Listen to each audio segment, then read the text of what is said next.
ಸರ್ವರಿಗೂ ಶರಣಾರ್ಥಿ. ನೋಡ್ರಿ, ನಾ ಇವತ್ತು ಮಾವಿನಕಾಯಿ ಗುಳಂಬ ಹೆಂಗೆ ಮಾಡೋದಂತ ತೋರ್ಸಾತೀನಿ. ಇದಕ್ಕೆ ಬೇಕಾಗಿರೋದಂದ್ರೆ 2 ಹಸಿ ಮಾವಿನಕಾಯಿ ಬೇಕು. ನಾ 2 ಹಸಿ ಮಾವಿನಕಾಯ್ದ ಅಳತಿ ತೋರ್ಸಾತೀನೋ.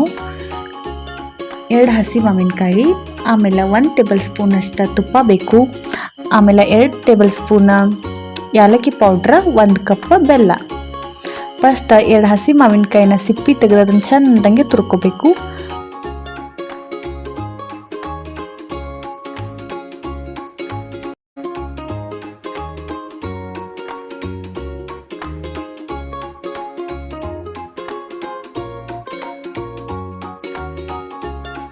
ಒಂದು ಕಡಾಯಿದೊಳಗೆ ಹಾಕಿ ಮೀಡಿಯಮ್ ಒಲೆ ಮೇಲೆ ಇಡಬೇಕ್ರಿ. ಅದನ್ನ ಹುರಿಬೇಕು. ನೀರಂಶ ಎಲ್ಲ ಹೋಗುತ್ತಾನ ಹುರಿಬೇಕು.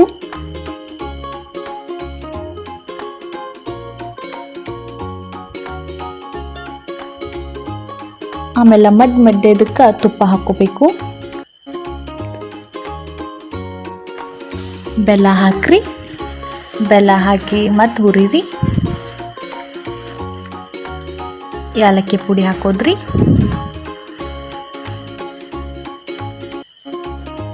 ನೋಡ್ರಿ, ನಮ್ಮ ಗುಳಂಬ ರೆಡಿನ ಆಗತೈತಿ. ಭಾಳ ಈಸಿ ಐತಿ. ಆದ್ರೆ ಇದು ವಿಡಿಯೋ ನಾನು ಸ್ಪೀಡ್ ಇಟ್ಟಿದ್ದೇನು.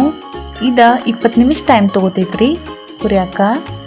ಜಾಮ್ ಕನ್ಸಿಸ್ಟೆನ್ಸಿಗೆ ಬಂದಮೇಲೆ ಗ್ಯಾಸ್ ಆಫ್ ಮಾಡಬೇಕು. ಆಮೇಲೆ ಒಂದು ಬೌಲ್ದಾಗ ತಗೋತೇನು. ಆಯ್ತು ನೋಡ್ರಿ, ಗುಳಂಬ ತಿನ್ನಕ್ಕೆ ರೆಡಿ ಆಯಿತು. ಹೆಲ್ದಿ ರೆಸಿಪಿ ಐತ್ರಿ. ಮನ್ಯಾಗ ಮಕ್ಕಳಿಗೆ ತುಂಬ ಒಳ್ಳೆಯದು. ಒಂದು ಸಾರಿ ಟ್ರೈ ಮಾಡಿರಿ.